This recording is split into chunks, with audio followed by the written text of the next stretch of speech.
গুমের ঘটনায় শেখ হাসিনা সহ ১১ জনের বিরুদ্ধে ট্রাইব্যুনালে গ্রেফতারি পরোয়ানা। ১২ ফেব্রুয়ারি অগ্রগতি প্রতিবেদন জমা দেওয়ার নির্দেশ। শীত জেঁকে বসায় জনজীবন চরম ভোগান্তি। বাড়ছে ঠান্ডাজনিত রোগ, ঘণ্টায় গড়ে ৪০ শিশু আক্রান্ত হচ্ছে ডায়রিয়ায়। বাংলাদেশি রোগীর অভাবে বড় সংকটে ভারতের স্বাস্থ্য খাত। হাসপাতালে বিদেশি রোগীর সংখ্যা কমে অর্ধেক, আল জাজিরার প্রতিবেদন। এবং এফডিসিতে বর্ষিয়ান অভিনেতা প্রবীর মিত্রের শেষ শ্রদ্ধা। জানাজায় সহকর্মীদের ভিড়, দাফন করা হবে আজিমপুর কবরস্থানে।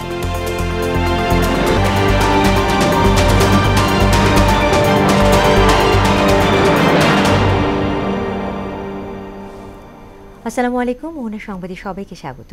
শুনছিলেন শিরোনাম, সঙ্গে আছি তাসমিয়া জেরিন। এবারে বিস্তারিত। আওয়ামী লীগের ১৫ বছরের শাসনামলে গুমের ঘটনায় শেখ হাসিনা সহ ১১ জনের বিরুদ্ধে গ্রেফতারি পরোয়ানা জারি করেছে আন্তর্জাতিক অপরাধ ট্রাইব্যুনাল।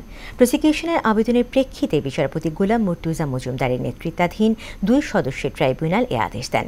একই সঙ্গে আগামী ১২ ফেব্রুয়ারির মধ্যে আসামিদের গ্রেফতার করে ট্রাইব্যুনালকে জানানোর নির্দেশ দেওয়া হয়েছে।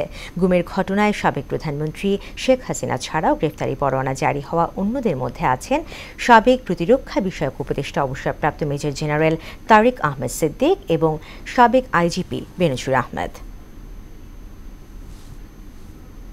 কার্যকর করার জন্য ব্যবস্থা নিতে হবে। সব মিলিয়ে 12 জন প্রধানমন্ত্রী আছেন, বিভিন্ন বাহিনীর লোকজন আছেন। কাজে কে সার্ভিং না অসার্ভিং এই বিষয়ে আমরা কোনো বক্তব্য রাখছি না।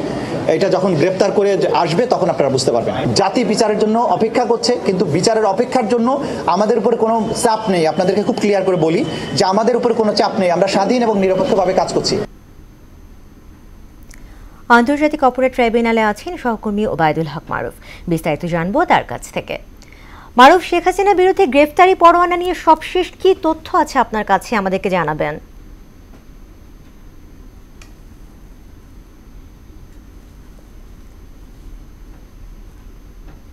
আপনি জানেন এই মুহূর্তে আমি রয়েছি আন্তর্জাতিক অপরাধ ট্রাইব্যুনালে। আন্তর্জাতিক অপরাধ ট্রাইব্যুনালে সকালে আমরা যেমনটা জানতে পেরেছি, এখানে আন্তর্জাতিক অপরাধ ট্রাইব্যুনাল থেকে শেখ হাসিনা সহ মোট ১১ জনের বিরুদ্ধে গ্রেপ্তারি পরোয়ানা জারি করা হয়েছে।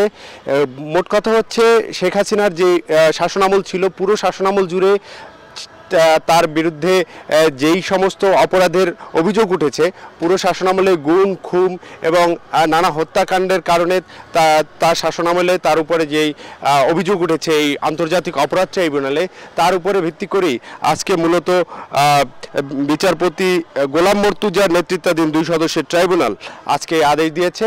আমাদেরকে আইনজীবীরা এখানে জানিয়েছে যে ইতিমধ্যে মেজর জিয়া, এখানে মেজর জিয়া ইতিমধ্যে আটক রয়েছেন। এছাড়া যে ১১ জন রয়েছেন বিভিন্ন দেশে পলাতক, বিশেষ করে পুলিশের সাবেক মহাপরিদর্শক বেনজীর আহমেদ সহ পুলিশের ঊর্ধ্বতন কর্মকর্তা সহ আইন শৃঙ্খলা রক্ষাকারী বাহিনীর বিভিন্ন কর্মকর্তা এবং অন্যান্য যারা এই ঘটনার সাথে সম্পৃক্ত এমন ১১ জনকে দেশ বিদেশে বিভিন্ন স্থানে তারা পলাতক রয়েছেন, তাদেরকে গ্রেফতার করে ১২ তারিখের মধ্যেই আদালতের মুখোমুখি করতে বলা হয়েছে। এবং ইতিমধ্যে এখানে একজন গ্রেপ্তার রয়েছেন, সেই হিসাবে মূলত তাদের ১১ জনের বিরুদ্ধে এই সমন, তাদের ১১ জনকে আন্তর্জাতিক অপরাধ ট্রাইব্যুনালে হাজির করতে বলা হয়েছে। পাশাপাশি আপনাদেরকে যদি বলে রাখি, এখানে বিভিন্ন সময় শেখ হাসিনা এই গণঅভ্যুত্থানের পর থেকেই শুরু করে বিভিন্ন শ্রেণীর মানুষ যারা এই গণহত্যা এবং গুম খুনের শিকার হয়েছেন, তাদের পরিবারের লোকজন এখানে এসে এই অভিযোগগুলো দায়ের করেছেন। সেই অভিযোগের ভিত্তিতেই মূলত এই শেখ হাসিনা সহ যেই ১১ জনের বিরুদ্ধে গ্রেপ্তারি পরোয়ানা জারি করেছে প্রসিকিউশন, এবং তারা চাচ্ছেন আগামী ১২ তারিখের মধ্যেই তাদেরকে এখানে সশরীরে হাজির করানোর জন্য বলা হয়েছে। এই ছিল আমার কাছে সব মিলে আন্তর্জাতিক অপরাধ ট্রাইব্যুনাল থেকে সর্বশেষ। জেরিন। মারুফ, আপনাকে ধন্যবাদ। সারা দেশে জেঁকে বসেছে তীব্র শীত, ঘন কুয়াশা ও কনকনে ঠান্ডায় দুর্ভোগে সাধারণ মানুষ। সবচেয়ে বেশি বিপাকে শ্রমজীবীরা, কারণ বেকার দিন কাটছে তাদের। এদিকে বিভিন্ন জেলায় শীতের সঙ্গে পাল্লা দিয়ে বাড়ছে রোগ ব্যাধি, বেশি আক্রান্ত হচ্ছে শিশু ও বৃদ্ধরা। বিস্তারিত জানাচ্ছেন তাহসিন তারিন। শীতের প্রকোপ বেড়েছে উত্তরের জেলাগুলোতে, বিপাকে পড়েছে খেটে খাওয়া নিম্ন আয়ের মানুষ। এদিকে গত কয়েকদিন ধরে চুয়াডাঙ্গায় হিমেল হাওয়া ও শৈত্যপ্রবাহের কারণে দুর্ভোগ বেড়েছে জনজীবনে। সবচেয়ে বিপাকে পড়েছে দরিদ্র পরিবারগুলো। শীতবস্ত্রের অভাবে মানবেত দিন কাটছে তাদের। খড়কুটো জ্বালিয়ে শীত নিবারণ করছেন তারা। ঠান্ডার কারণে জানুয়ারি মাসের 1 তারিখ থেকে আমরা অতিরিক্ত ঠান্ডার কারণে আমরা বাইরে কাজে যেতে পারছি না। আমরা খুব কষ্টের মধ্যে রয়েছি, তার কম্বলের জন্য আমরা খুব ঘিরে বেড়াই, একটা কম্বল এখনো পেলাম না। ঠান্ডায় আমরা গাড়ি ঘোড়া চালাই, ঠিক মতন ভাড়া ভর্তি হয় না, একটা কম্বল টম্বল দিত না, আর এলো এই ভিক্ষা করতে পারতেছি না ঠান্ডার মধ্যে। সেরকম কোনো শীত বস্ত্র আমাদের নেই, কিন্তু আমরা শীতে আসলে বাইরে বেরোতে পারছি না, আমাদের খুব কষ্ট। হাড় কাঁপানো শীত পঞ্চগড়ে। হিমেল হাওয়া ও শৈত্যপ্রবাহের কারণে সবচেয়ে বিপাকে পড়েছে ছিন্নমূল আর দরিদ্র পরিবারগুলো। মানুষ এখনো অনেক অসহায়ের ভিতর দিন যাপন করতেছে। অন্যদিকে লালমনিরহাটে শীতের সঙ্গে পাল্লা দিয়ে বাড়ছে নানা রোগ ব্যাধি। বেশি আক্রান্ত হচ্ছে শিশু ও বৃদ্ধরা। এই সময়টাতে বাড়তি যত্নের পরামর্শ দিয়েছেন চিকিৎসকরা। তাহসিন তারিন, মোহনা সংবাদ। শীতের কারণে এক সপ্তাহ ধরে ঘণ্টায় গড়ে 40 জন শিশু ডায়রিয়া আক্রান্ত হয়ে ভর্তি হচ্ছে রাজধানীর মহাখালী কলেরা হাসপাতালে। চিকিৎসকরা বলছেন রোটাভাইরাসের কারণে বাড়ছে শিশুর ডায়রিয়া রোগ, জাতীয় রোগ। এ রোগে আক্রান্ত হলে দেরি না করে হাসপাতালে আনার তাগিদ দিয়েছেন তারা। শামীমুজ্জামান চৌধুরীর রিপোর্ট।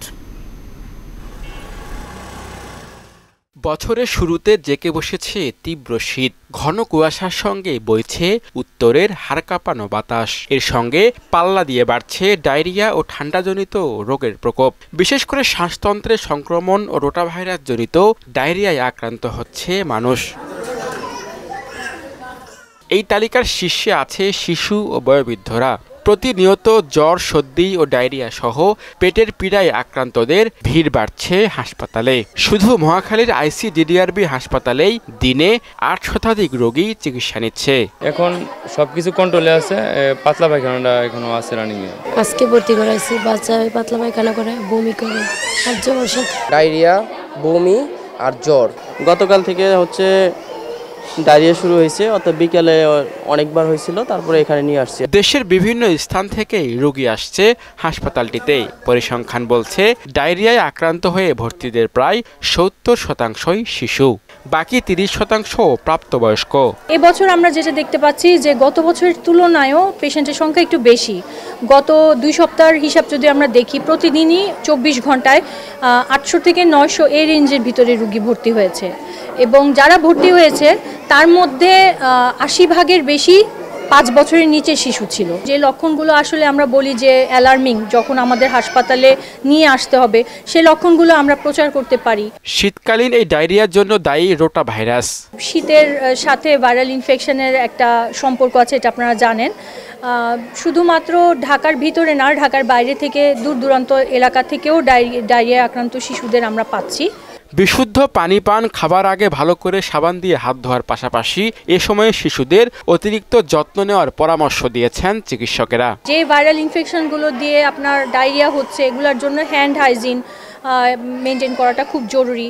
যতবার বাচ্চাকে খাবার খাওয়াবো ততবার আমার হাতটা সাবান দিয়ে ধুয়ে নিয়ে তারপরে বাচ্চাকে খাবার দিতে হবে। এ রোগের চিকিৎসায় অ্যান্টিবায়োটিকের প্রয়োজন হয় না। এক্ষেত্রে আক্রান্তকে ওরাল স্যালাইন সেবন করতে হয়। নিয়ম মেনে মাপ মতন ওর স্যালাইনটা খাওয়াই। শামীমুজ্জামান চৌধুরী, মোহনা সংবাদ, ঢাকা। শীতকালীন সবজি মূলা ও ফুলকপির বাম্পার ফলন হওয়ার পরও ন্যায্য মূল্য পাচ্ছেন না জয়পুরহাটের কৃষকরা। মূলা প্রতি কেজি 1 টাকা আর ফুলকপি 5 টাকা দরে বিক্রি হচ্ছে। হঠাৎ করে এই দরপতনে চরম হতাশায় কৃষকরা। তারা বলছেন এ দামে বিক্রি করে উৎপাদনের খরচও উঠছে না। মিলন রায়হানের প্রতিবেদন, জানাচ্ছেন আফরিন ববি। জয়পুরহাটে প্রচুর পরিমাণে শীতের সবজি আবাদ হলেও বাজারে আমদানির পরিমাণ বেশি হওয়ায় দাম কমেছে সবজির। এর মধ্যে সবচেয়ে বেশি কমেছে মূলা আর ফুলকপির দাম। পাইকারি বাজারে প্রতি কেজি মূলা এখন 1 টাকা আর ফুলকপি প্রতি কেজি 5 টাকা দরে বিক্রি হচ্ছে। বর্তমানে বাজারে মূলা ও ফুলকপির দাম না থাকায় চরম বিপাকে পড়েছেন কৃষকরা। তারা জানান, লাভ তো দূরের কথা, উৎপাদন খরচই উঠছে না। প্রায় 60 টাকা পিস লাগাতে পড়ছে খরচ। আমরা কৃষকেরা মসি কিন্তু দামই পাচ্ছি না আমরা। 45,000 টাকা খরচ করে আমরা 5,000 টাকা বিক্রি করতে পারছি না। মূলায় 2 টাকা কেজি, কপি 1 পিস 5 টাকা। ফুলকপি খুবই সস্তা, এখানে কৃষকের খুব লস হচ্ছে। বর্তমানে দাম কম হলেও সবজি পরিবহনে খরচ বেড়েছে বলছেন পাইকারি ব্যবসায়ীরা। গাড়ি ভাড়াটা আমার মনে হচ্ছে না, তাহলে আমরা মনে করেন ব্যবসায়ীদের একটু অসহায়। একদিন নিয়ে যায়, পরের দিন আর কপি খাচ্ছে না, সেই ক্ষেত্রে আমাদেরকে এলা নষ্ট করতে হচ্ছে। সবজির ফলন ভালো হয়, হাটবাজারে আমদানি বেশি ও সংরক্ষণ সুবিধা না থাকা এবং সিন্ডিকেট সহ নানা সংকটে প্রকৃত মূল্য পান না কৃষকরা, জানালেন কৃষি সম্প্রসারণ অধিদপ্তরের উপপরিচালক। কৃষক যে মূল্য আশা করছিল সেই অনুযায়ী তারা প্রথম দিকে পাইলেও এখন কিন্তু সেই মূল্যটা পাচ্ছে না, যার কারণে তাদের মধ্যে কিছুটা হতাশা দেখা যাচ্ছে।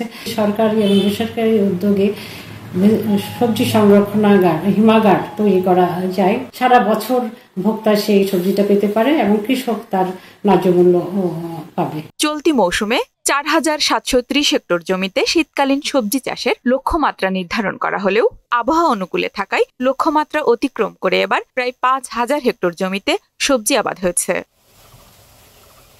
আফরিন পপি, মোহনা সংবাদ।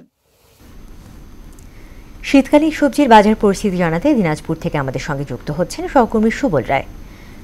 সুবল, দিনাজপুরের শীতকালীন সবজির দাম কেমন দেখছেন, কৃষকরা কি বলছেন আমাদেরকে জানাবেন।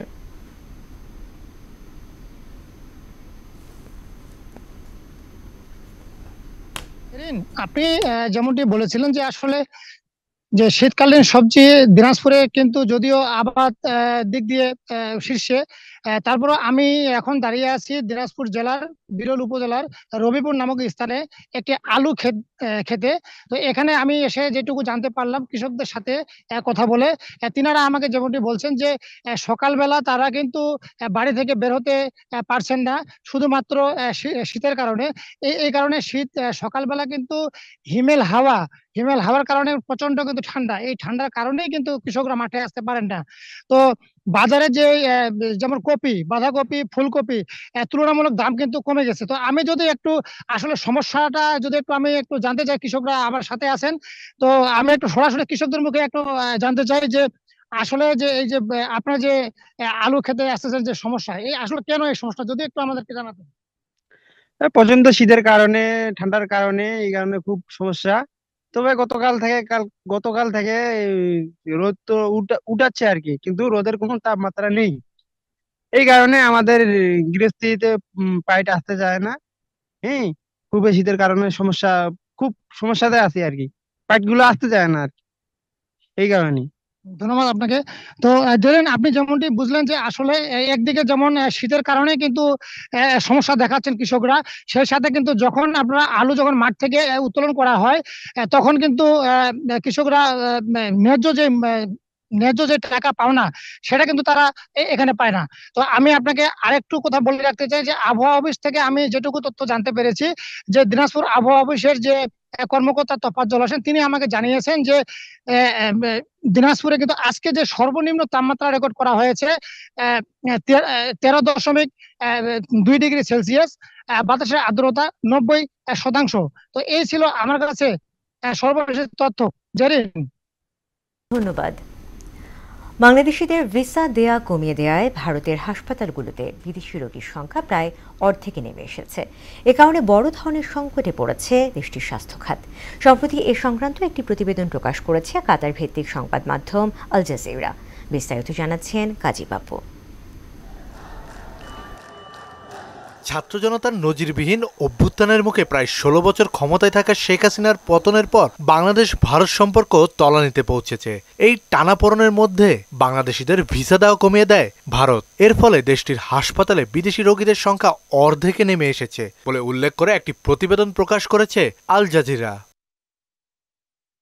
প্রতিবেদনে বলা হয়, ভারতের বিভিন্ন হাসপাতালে প্রায় 20 লাখ বিদেশি রোগী চিকিৎসা নিয়ে থাকেন, যার ভেতর 60% বাংলাদেশি। তবে গত বছরের আগস্ট মাসের পর থেকে বাংলাদেশি রোগীর সংখ্যা 80% কমে গেছে। ভিসা কমানোয় বিদেশি রোগীদের সংখ্যা কমে যাওয়ার কারণ। এদিকে ভারতে চিকিৎসা নিতে যাওয়া বিদেশি রোগীরা শুধু হাসপাতালগুলোতেই নয়, দেশটির অর্থনীতিতেও বড় রকমের সুবিধা এনে দেন। 2023 সালে ভারতীয় মেডিকেল ট্যুরিজম খাত থেকে 900 কোটি মার্কিন ডলার আয় হয়েছে, যা ভারতীয় মুদ্রায় প্রায় 77,189 কোটি রুপি। বাংলাদেশে ভারতীয় ভিসা কেন্দ্রের এক কর্মকর্তার বরাত দিয়ে প্রতিবেদনে বলা হয়, সাবেক প্রধানমন্ত্রী শেখ হাসিনার পতনের আগে বাংলাদেশে ভারতের 5টি ভিসা কেন্দ্রে প্রতিদিন প্রায় 7,000 অনলাইন ভিসা স্লট দেওয়া হতো।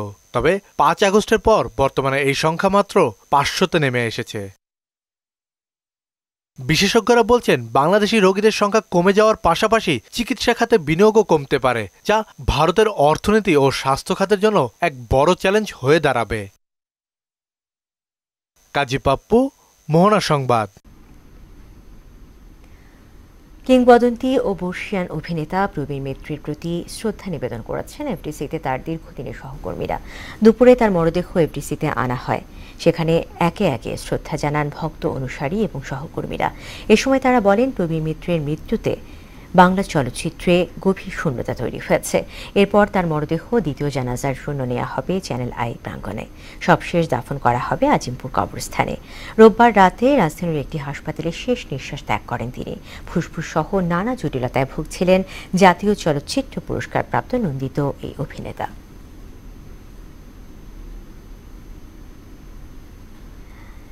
একটু সেতুর অভাবে সীমাহীন দুর্ভোগ পোহাচ্ছেন ব্রাহ্মণবাড়িয়ার সরাইলের লক্ষাধিক মানুষ। ছেত্তা নদী পারাপারে বাঁশের সাঁকোই তাদের একমাত্র ভরসা। এতে শুষ্ক মৌসুমে চলাচল করা গেলেও বর্ষায় দুর্ভোগের সীমা থাকছে না তাদের। ব্যাহত হচ্ছে চিকিৎসা, শিক্ষা, কৃষি সহ আর্থসামাজিক উন্নয়ন। আলমগীর মিয়ার প্রতিবেদন, জানাচ্ছেন বুসরা জাহান।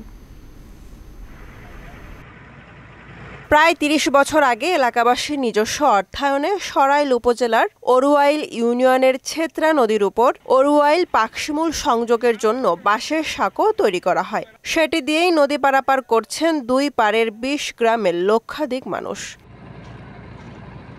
একটি সেতুর জন্য জনপ্রতিনিধিরা বারবার আশ্বাস দিলেও আজও তা বাস্তবায়িত হয়নি। এলাকাবাসী জানান, অন্তঃসত্ত্বা নারীদের জন্য এই বাঁশের সাঁকোটি খুবই ঝুঁকিপূর্ণ।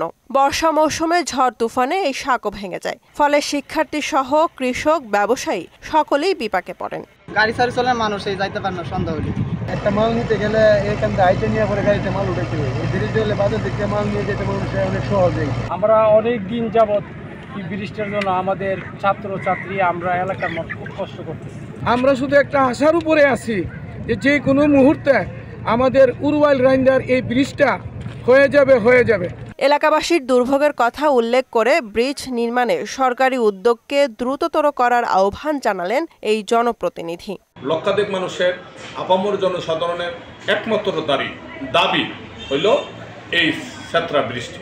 আমাদের এই ব্রিজটি হলে আমাদের করে দিয়ে, আপনাদের মাধ্যমে অনুরোধ জানাই, করে দিয়ে আমাদেরকে কৃতার্থ করার জন্য। এলাকাবাসীর কাঙ্ক্ষিত ব্রিজটি ইতোমধ্যে একটি প্রকল্পের আওতাধীন এবং শিগগিরই এর কাজ শুরু হবে বলে জানালেন এলজিইডির এই প্রকৌশলী। ব্রিজের ব্যাপারে কথা বলার জন্য আসছেন। এটা একটা প্রকল্পে অন্তর্ভুক্ত হয়েছে এবং ওই প্রকল্পের প্রকল্প পরিচালক মহোদয় এই ব্রিজটা পরিদর্শন করে গেছেন। এই ব্রিজের কাজ এটা চলমান রয়েছে। সেতু নির্মাণে সব ধরনের সার্ভে ইতোমধ্যেই সম্পূর্ণ হয়েছে বলেও জানান তিনি। বুশরাত জাহান, মোহনা সংবাদ। দেশের বাইরের খবর। ইসরায়েলি বর্বর হামলায় গাজা উপত্যকায় গত 24 ঘন্টায় আরও 88 ফিলিস্তিনি নিহত হয়েছেন। আহত হয়েছেন 200 জন। 15 মাসের লাগাতার হামলায় উপত্যকাটিতে মোট নিহতের সংখ্যা 45,800 ছাড়িয়ে গেছে। আহত হয়েছেন 1 লাখেরও বেশি মানুষ। এদিকে যুদ্ধবিরতি চুক্তির বিশদ বিবরণ নিয়ে হামাস এবং ইসরায়েল এখনও সমঝোতায় আসতে পারেনি। রয়টার্সের তথ্য মতে চুক্তির প্রথম ধাপে অংশ হিসেবে ইসরায়েলের কাছে আটক 34 ফিলিস্তিনি বন্দীর মুক্তি চায়, তবে ইসরায়েল এ দাবি অস্বীকার করেছে। ভারী তুষার ঝড়ে বিপর্যস্ত যুক্তরাষ্ট্র। এরই মধ্যে 7 অঙ্গরাজ্যে জরুরি অবস্থা জারি করা হয়েছে। বাতিল করা হয়েছে উড়োজাহাজ চলাচল। ফিলাডেলফিয়াতে বন্ধ করে দেওয়া হয়েছে স্কুল ও সরকারি অফিস। 30টি রাজ্যে অন্তত 6 কোটি আমেরিকান তুষার ঝড় এবং নিম্ন তাপমাত্রার কবলে পড়েছে। বিস্তারিত জানাচ্ছেন কাজী শাহরিন। তীব্র তুষারঝড় আঘাত হেনেছে যুক্তরাষ্ট্রে। কানসাস থেকে নিউ জার্সি পর্যন্ত ৩০টি অঙ্গরাজ্যে প্রায় ৬ কোটি মানুষ তুষারঝড় এবং নিম্ন তাপমাত্রার কবলে পড়েছে। প্রতিকূল আবহাওয়ার কারণে এখন পর্যন্ত ৭টি অঙ্গরাজ্যে জরুরি অবস্থা জারি করা হয়েছে। উড়োজাহাজের ট্র্যাকিং ওয়েবসাইট ফ্লাইটওয়্যারের তথ্য মতে যুক্তরাষ্ট্রের প্রতিকূল আবহাওয়ার কারণে প্রায় ১৫০০ ফ্লাইট বাতিল করা হয়েছে। একদিনে বিলম্বিত হয়েছে ৫,০০০-এর বেশি ফ্লাইট। ফিলাডেলফিয়া সহ সিনসিনাটি ও ওয়াশিংটনে তুষারঝড়ের কারণে বিদ্যালয় ও সরকারি অফিস বন্ধ করে দেয়া হয়েছে। দক্ষিণের ওহাইও থেকে ওয়াশিংটন পর্যন্ত ১৫ থেকে ৩০ সেন্টিমিটার তুষারপাতের আশঙ্কা করছে আবহাওয়াবিদরা। ওয়াশিংটনে ভারী তুষারপাতের পূর্বাভাসও দেয়া হয়েছে। আবহাওয়াবিদরা বলছেন তুষারঝড় এখন মধ্য আটলান্টিকের দিকে এগোচ্ছে। কাজী শাহরিন, মোহনা সংবাদ। পদত্যাগ করতে যাচ্ছেন কানাডার প্রধানমন্ত্রী জাস্টিন ট্রুডো। তার পদত্যাগের ঘোষণা বুধবার জাতীয় বৈঠকের আগেই দিতে পারেন বলে জানিয়েছে কানাডার সংবাদ মাধ্যম গ্লোব অ্যান্ড মেইল। দীর্ঘদিন ধরেই দেশের রাজনীতিতে অনেকটা কোণঠাসা হয়ে পড়েছেন জাস্টিন ট্রুডো। বিরোধী দল সহ নিজ দলের মধ্য থেকেই উঠেছে পদত্যাগের দাবি। এমন অবস্থায় তিনি পদত্যাগের ঘোষণা দিতে পারেন বলে জানিয়েছে বার্তা সংস্থা রয়টার্সও। শেষ করব মোহনা সংবাদ, যাবার আগে শুনুন আরও একবার।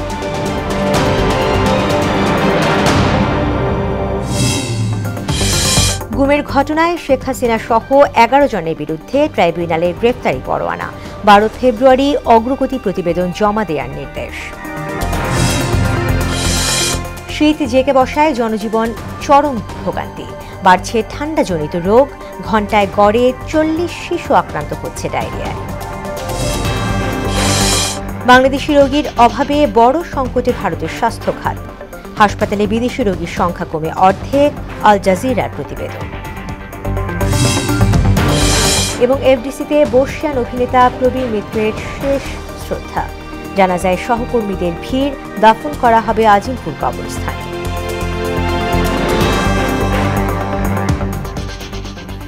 দর্শক, এই ছিল মোহনা সংবাদ। পরবর্তী সংবাদ বিকেল 5:30টায়। এর আগে সংবাদ এক নজরে দেখবেন বেলা 3টায়। এছাড়া মোহনার সবশেষ খবর জানতে ভিজিট করুন www.mohana.tv। সংবাদ দেখতে পারেন আমাদের ফেসবুক পেজ ও ইউটিউবে। এতক্ষণ সঙ্গে থাকার জন্য ধন্যবাদ।